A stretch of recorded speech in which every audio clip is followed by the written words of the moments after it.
man la Ndeye Awa Diop madame Biteye vice coordinatrice au département de Kër Massar ëttu Magui Pastef. waaw ñun dañ ni dafa doy pendant 10 ans ñuy humilier président Ousmane Sonko, pendant 10 ans ñuy xawi suturaam, pendant 10 ans ñu koy saaga, pendant 10 ans ñuy rey ay nitam, pendant 10 ans ñuy tëj ay nitam.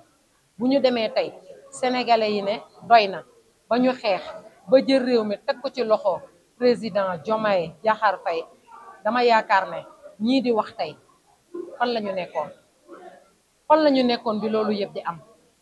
bi ñuy rey di ñu tëj di salfaañi askan bi kenn ñemeetul woon a génn, kenn ñemeetul woon a wax, kenn ñemeetul woon a noyyi. booy wax bouche à oreille ngay def. ñii di wax di communiquer kii fan la ñu nekkoon mooy Bécaye Mbaye fan la nekkoon. ndax Bécaye Mbaye liñ di ko doon xaar en ce moment ku jege woon président Macky Sall la woon, ex président. lan moo tere woon Bécaye mu génn ne Macky Sall doy na arrêtel Ousmane Sonko doomu réew mi la, ñi mu àndal ay doomi réew mi lañ, ay jigéeni 60 ans.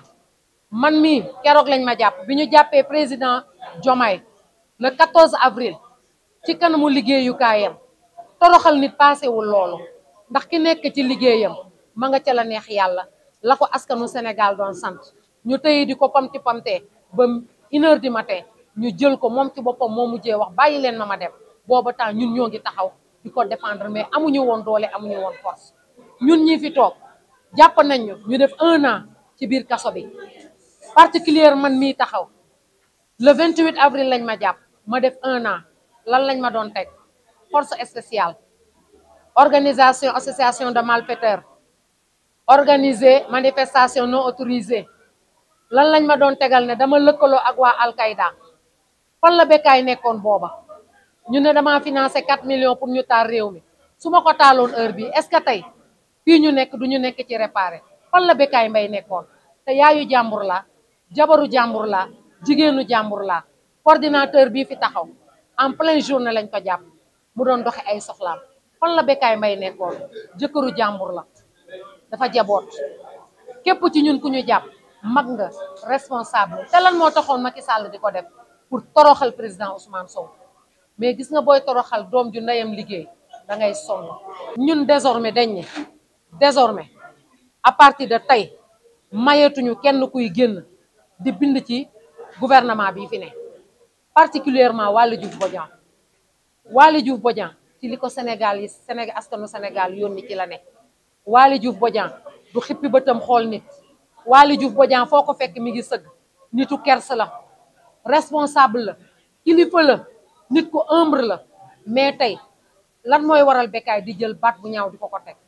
Bécaye bu xooloon Waly Diouf ne rakkam la, frère am la, responsable la, lii mu ko wax.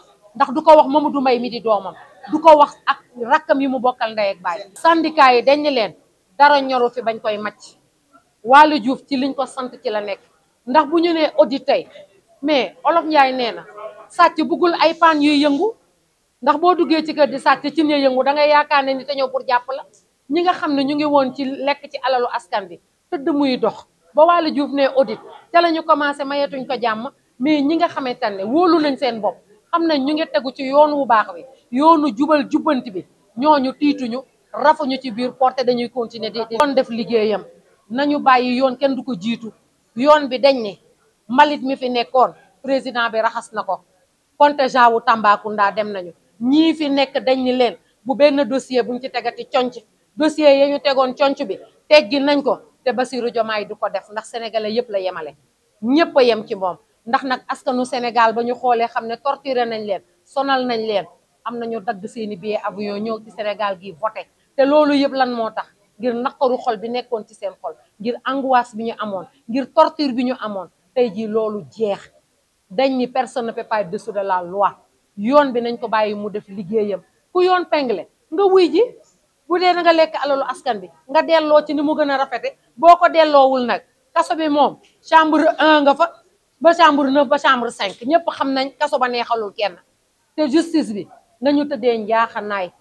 képp koo xam ne laal nga alalu askan bi li yoon war a def ci yow na ko def ci yow amul kumba am ndey amul kumba amul ndey. ñun ñoo dul bàyyeeti solaat nañ dàll yi ñun sol nañ dàll yi dóor fayu gatsa bi Ousmane Sonko waxoon fii ci département Kër Massar tey jii lañ koy dëggal wan ko ne booba de koo wax sénégalais yi ñi nga xam ne ñu bon ñi fi nekkoon di ko torturer tey nag fam ko waatee woon askan boobu ñoo jogaat ne gatsa bi dellu si waat na du plateau télévision lañ leen di mayeeti du ci internet bi lañ leen di mayeeti du ci mbedd yi lañ leen di mayeeti mooy nañu xam ne heure bu ñu génnee wax les secondes qui suivent ñun dañuy génn defante ko ak ñoom te fu mu yem neex.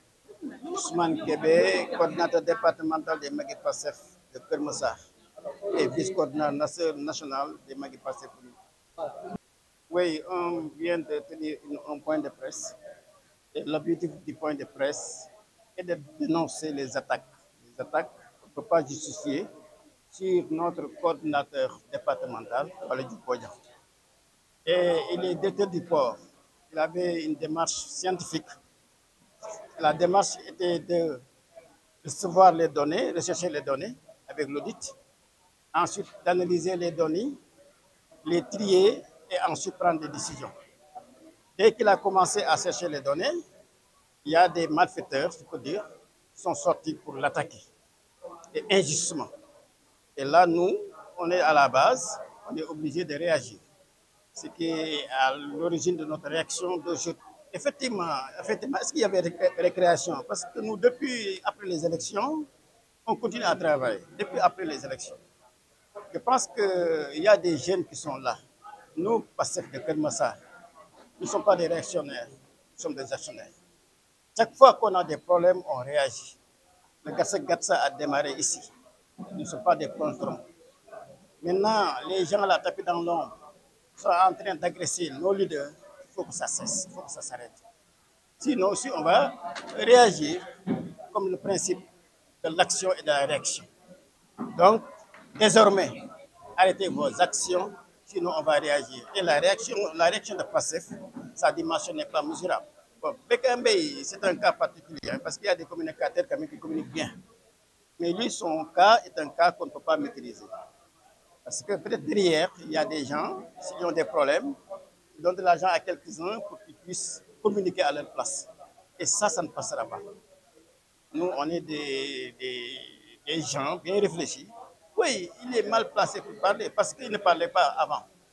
Il peut dire que si on doit parler, si on trouve des problèmes au niveau de la société, maintenant, il ne faut pas attendre après l'arrivée de Pastef qu'on commence à parler, à bavarder.